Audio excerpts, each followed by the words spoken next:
Welcome to the next session. My name is David Stevenson. I'm really delighted to say that we've got a fantastic guest coming up next. So this is a pre-recorded session. So there is really an opportunity to ask questions on the sidebar. I apologise for that. But we did manage to get Rob Arnott on the line. And Rob's coming to me now from Newport Beach, California. And I trust it's a sunny day there, Rob, and you can see through the cloud and the smoke and everything. It's actually a lovely day, first in a couple of weeks. Yes, I was thinking probably I couldn't see Newport Beach on the satellite maps in the last couple of weeks because of all that smoke. Okay, Rob, great opportunity to get you here and to chat to you about a range of things. And I'll sort of give a heads up to things we want to talk about. I want to talk a bit about factor investing. The whole event, Beyond Beta Digital, is all about factor investing. We're talking about that with a variety of people. But I want to talk about value. Is it dead? Because it's not looking very healthy at the moment. I want to talk a bit about momentum, what's been going on with momentum, and whether or not we should even welcome a new member to the family of factors. ESG, is it a factor? Will it be persistent? And then I thought we'd also talk a little bit about, sort of look at the wider markets. You've written a lot about bubbles. Arguably, we're in the biggest bubble of all time. It's called the central banking bubble. Lots of money coming in from the central banks. How do you invest in those environments? And I suppose we can't really have the session without having some nod, particularly to the direct policy implications of COVID, and what impact that's like to have on pensions. So that's the kind of broad themes that we're going to talk to. And we'll try and fit them all in 28 minutes. So, Rob, let's kick off. Is value dead? I mean, it's not looking very good at the moment. I mean, value's not had a very good few months, few years, decade.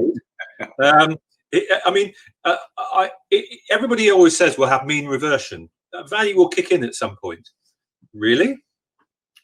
Well, short answer is yes, it will. We've seen this happen again and again and again across history. Value is struggling for a whole host of reasons, not least being COVID. Why would COVID affect value? Well, firstly, it creates outsized demand, huge outsized demand for technology. I get my 2 or 3 Amazon packages a day. My family watches their 2 or 3 Netflix films a day, and the list goes on and on. So, and we're doing this by electronic connection as opposed to normal in-person conversation. So technology gets an enormous boost from COVID. What about value? Well, most value stocks by definition are trading cheap because they're facing headwinds. They're trading cheap because they have thinner profit margins. Thin profit margins paired with a shattered economy means a lot of bankruptcies. And so that's the fear. But we've seen this film play out, not exactly this way, but in similar ways many times before. Yeah. What's interesting to ask is, are the value companies struggling worse than historic norms during this kind of environment? Or is it just that they've gotten cheaper relative to their fundamentals? Yeah. And we have a paper available on SSRN entitled Reports of Value's Death Are Greatly Exaggerated, in which we go back and we ask the very simple questions. 1, is value correctly defined by price to book value? No. 2, is value compromised in a lasting way? That is to say, are growth stocks growthier than they used to be? Are value stocks more impaired than they used to be? When we drill down, we find that no, value isn't impaired. It's just gotten massively cheaper. Over the last 13 years, defining value by price to book, which is the classic definition advanced by Fama and French, and which is actually a very narrow definition. It's book value is not a very good metric of a company's wealth. But in any event, price to book value based value has underperformed growth by 55 percentage points in 13 years. By 40 percentage points this year to date. Oh my goodness. Yeah, not good. That's the biggest meltdown since 1931. But it's done so by dint of getting 65% cheaper relative to growth. So the price to book value of growth relative to value was a 4-to-1 ratio back in 2007. Now it's a 12-to-1 ratio. Where was it at the peak of the tech bubble? 9-to-1. So this bubble is actually 30% bigger than the tech bubble. Yeah. You'd have to see about 60% of the value stocks go bust in order for this spread to be fair. I don't think that's going to happen. 10%, 20%, sure. But the spread is breathtakingly wide. When that happens, the subsequent returns for value relative to growth are reliably extraordinary. Okay, but can I just pick up? You're right. I absolutely, completely get your argument about how we define value. Well, I grew up on everything from Pierre Trotsky to Ben Graham, and all the definitions of value vary. But if we look at a market like Japan, where there are, I grew up looking for Ben Graham nets, companies where there was more net cash than the value of the company. You don't find them anywhere in the Western world, but you do find them in Japan, and you keep finding them in Japan, and you've in emerging markets. Absolutely, you kept finding them all over for many years. They really haven't gone anywhere, and it's that they don't have the same tech dispersion growth. They have some of it, they don't have all of it. They don't have quite the same setup. But even then, those nets in Japan, those value stocks in Japan, were barely budged, and they're a very different market. And these mean reversion dynamics should be kicking in there, but they haven't. There are correlations across the world. When you have a tech bubble in one place, you're likely to have tech bubbles elsewhere. Yeah. What is, I think, interesting to note is we did a series of papers entitled Too Big to Succeed. Yep. And we've all heard about banks that are too big to fail. Companies that rank at the top, the very top of their sector, their industry, their country's stock market, they attract a lot of attacks. Their competitors are gunning for them. Yeah. Regulators are looking to put a notch in their gun barrel for taking them down. The list goes on and on. So what happens to these companies? They underperform. The number one company in any given sector, in any given country, on average underperforms by 3 to 5% per annum for the next 10 years. Generally speaking, their chances of beating their own market are about 20%. When you get to the largest in the world, hello, Apple, historically, they on average underperform by 1,000 basis points per annum, compounded for the next 10 years. 1,000 basis points per annum, just huge margin of underperformance. Why is that? The big companies get to be top of their industry or top of their country by dint of being big businesses trading at lofty valuation multiples. The lofty valuation multiples are almost inevitably part of the picture. Those lofty valuation multiples require stupendous growth, which is a lot harder when you're dealing with a company that's already big. Now, the other thing that's interesting is these companies get to the top with competition practices that are deemed unseemly by the time they get to the top. And changing their stripes becomes very, very difficult. So what we find again and again is that the companies at the top wind up faltering. Of the 10 largest market cap companies on the planet in 1980 during the energy bubble, only 2 of them were still in the top 10 years later.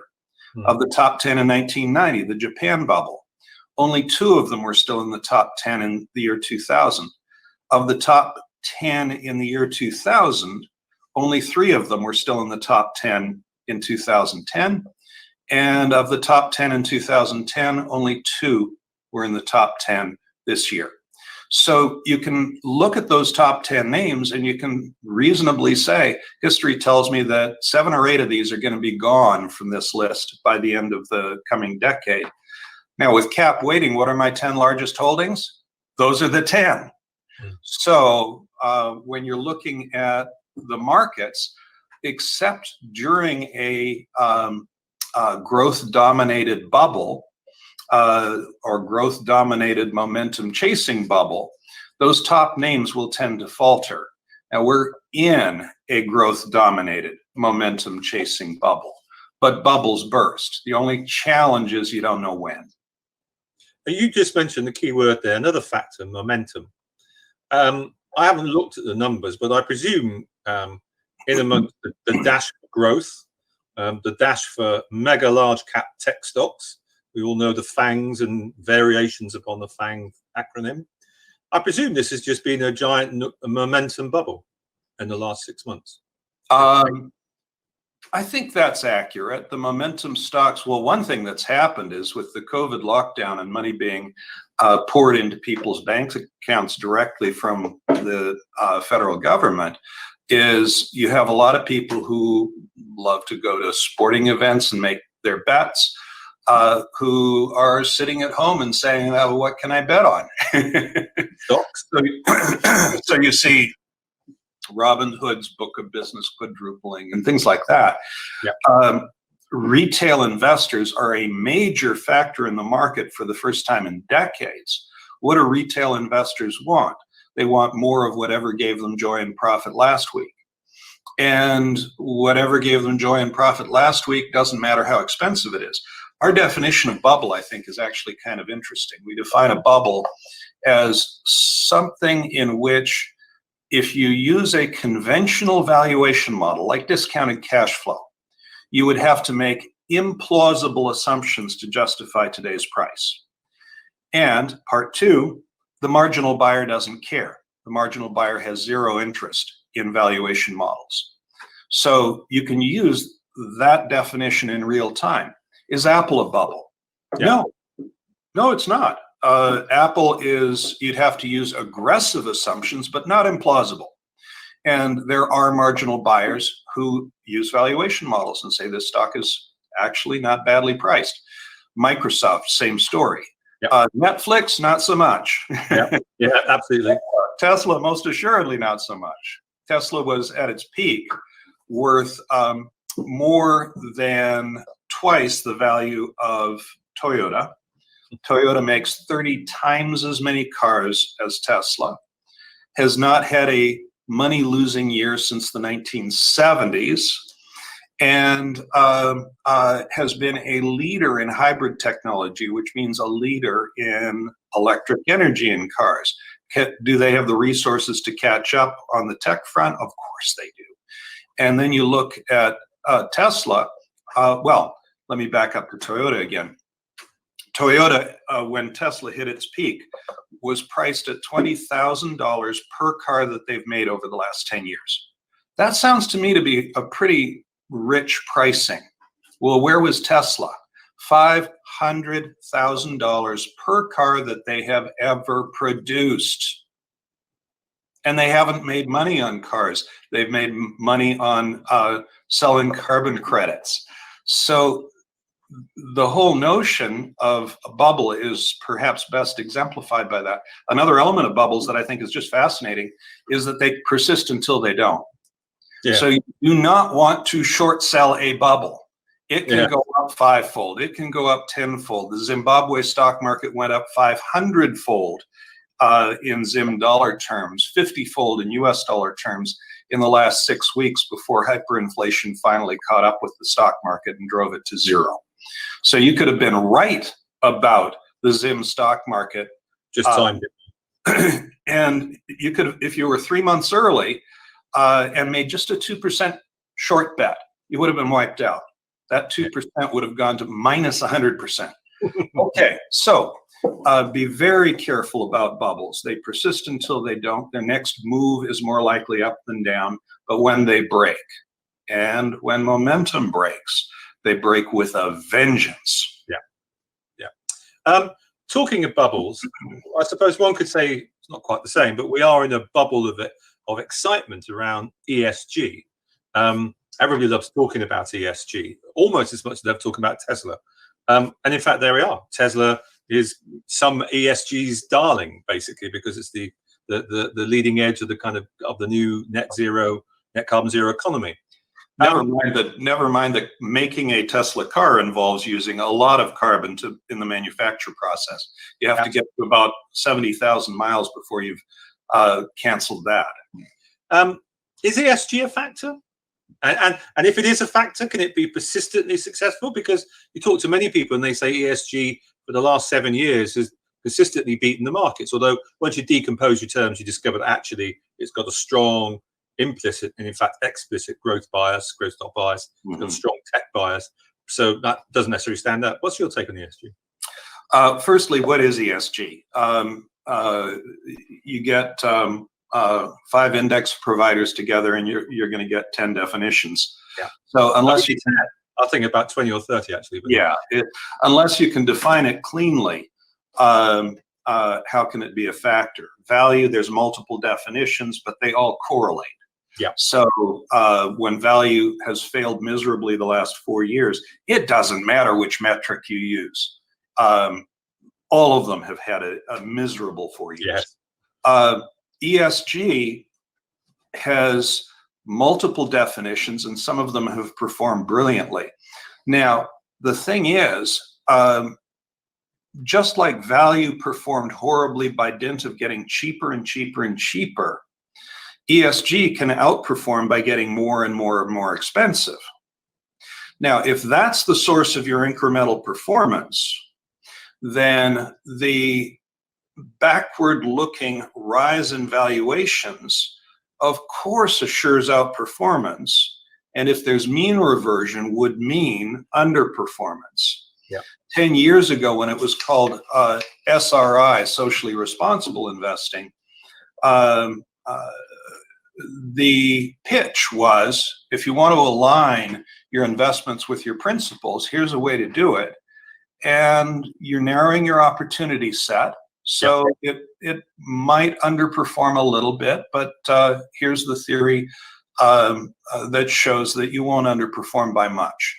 So not an expensive choice to align your investments with your principles. Today, the pitch is, look how great these are going to perform because they have performed well in the past. I don't like that pitch. We offer ESG products, and we have a couple billion of client assets in ESG products. But my message to them is, don't expect ESG to lead to outperformance. It has by a very good margin, but it has by dint of getting more expensive, by dint of a growth and momentum bubble. Expect ESG to align your investments with your principles. That's the essence of what you're trying to do here. Let's pull back even further and talk a bit about the markets generally. Stick with the idea of bubbles. Arguably the biggest bubble we have at the moment isn't Tesla, is actually central bank money. There's a lot of central bank money around, and there's probably going to be more of it in the next 6 to 12 months. How does one invest in an era of central bank largesse, where central banks effectively will underwrite certainly the bond markets directly? They're buying bond ETFs now. But even in Japan, are actually underwriting equities. They're actually buying equity ETFs. How does one allocate in those difficult markets? Because effectively, in the old-fashioned days, you'd look at things like valuation metrics and relative strength and technical measures and say, is it the right time, wrong time, all this kind of stuff. Now you've got to look at whether or not Jerome Powell woke up this morning and thought it should turn the tap off. Right. Well, let's not forget the taper tantrum of 2013, where a mere comment that at some stage we will have to taper our buying of financial assets, which in that case was treasuries, and the whole global markets went nuts. We're deep into territory of fiscal and monetary stimulus. Stimulus makes its way into the economy indirectly by way of the markets, or into the markets indirectly by way of the economy. Either way, they know they're blowing asset bubbles. And when the blowing stops, the bubble bursts. So you've got to watch these things very carefully. Do not bet heavily against markets going further up. But at the same time, be very wary, because when they roll over, they can roll over with a vengeance.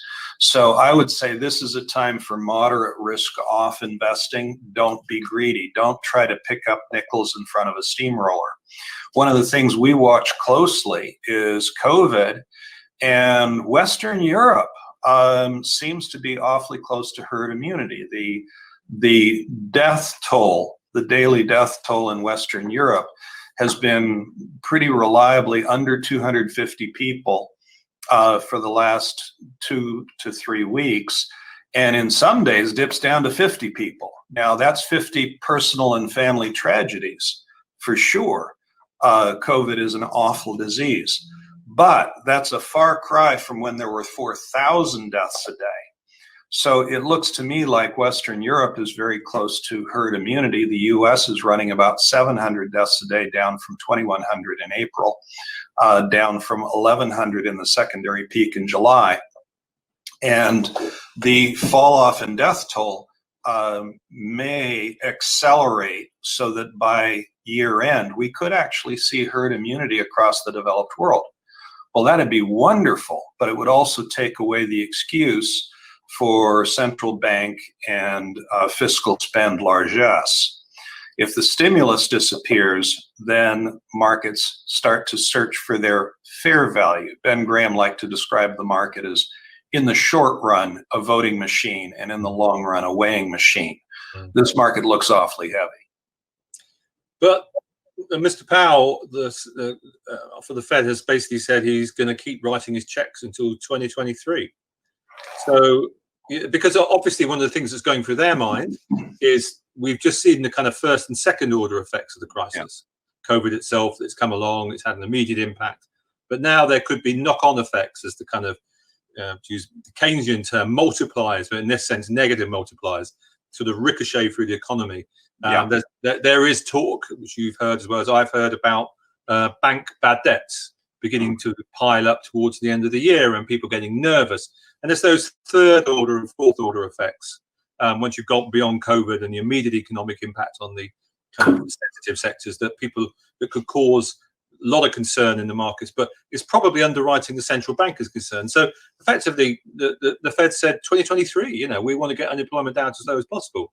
So to be fair, you've said that bubbles can go on a lot longer than all of us think. But that would suggest, therefore, that there's plenty of largesse going to be around in 21, 22. So is the inflection point when the largesse stops or when the largesse slows? Yeah. Okay. That's fair point. Yeah. Yeah.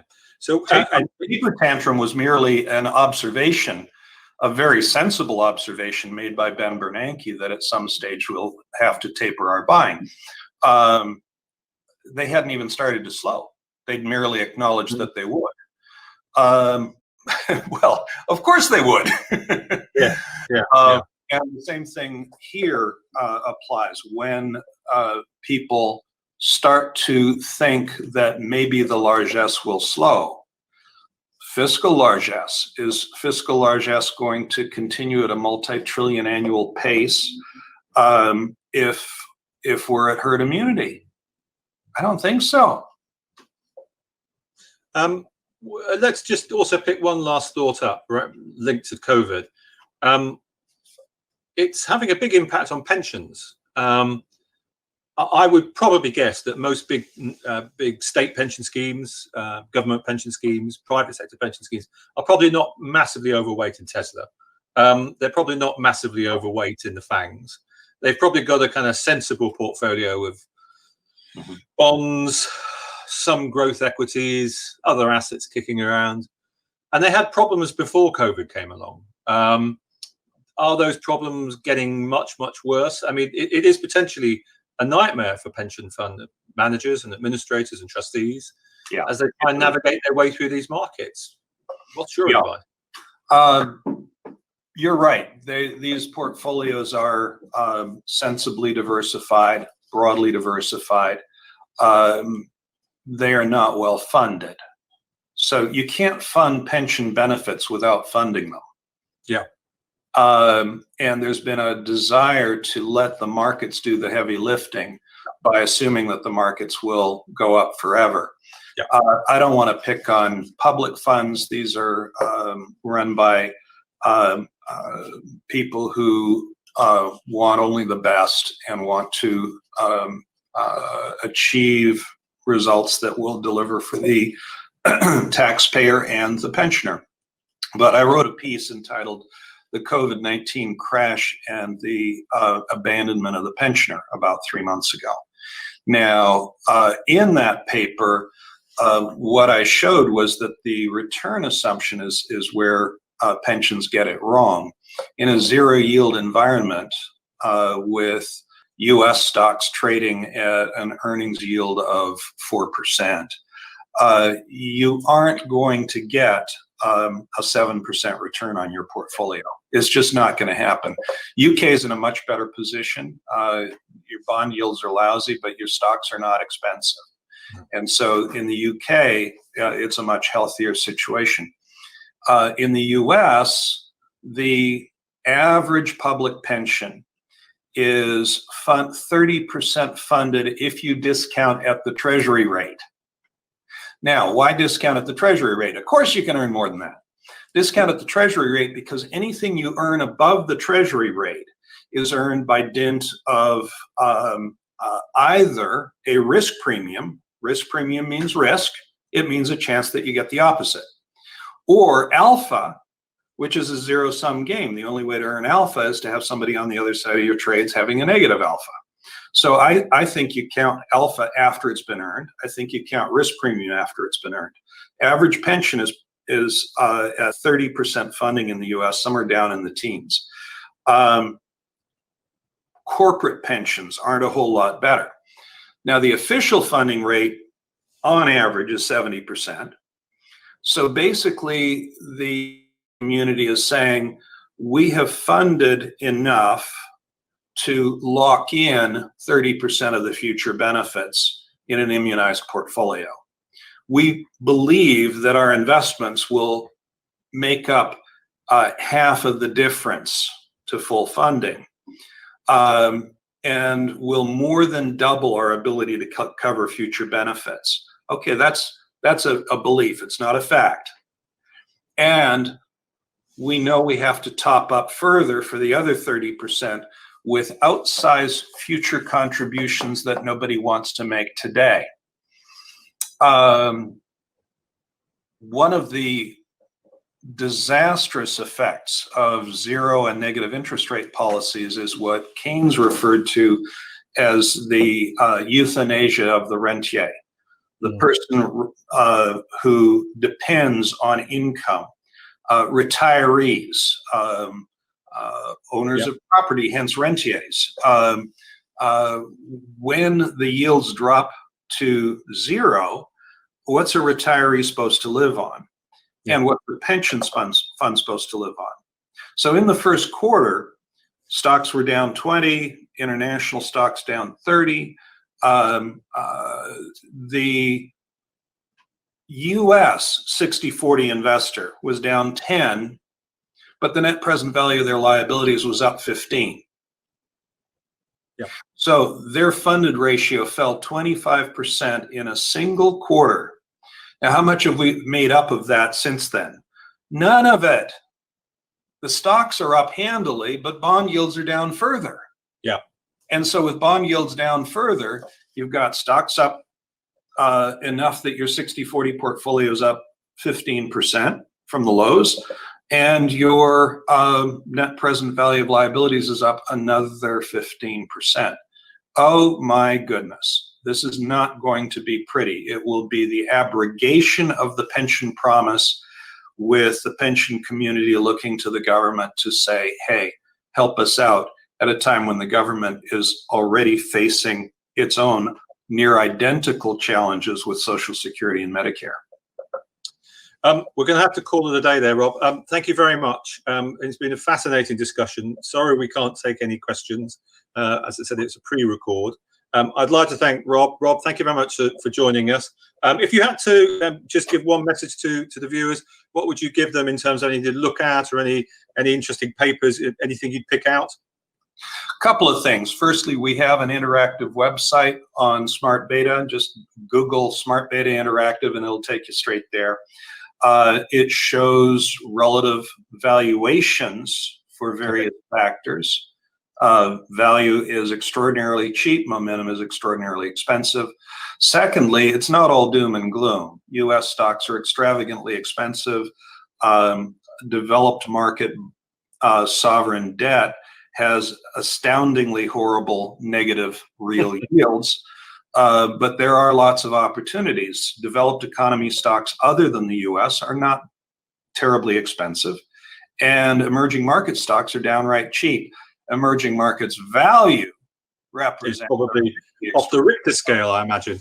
Yeah, there are opportunities out there. Don't lose hope. Okay, on that upbeat note, thank you very much, Rob. And stay with us because in a couple of minutes' time, we're going to be hearing a bit about timing the low volatility factor, another one of the factors that we didn't manage to touch on with Rob. So stay with us. Thank you very much.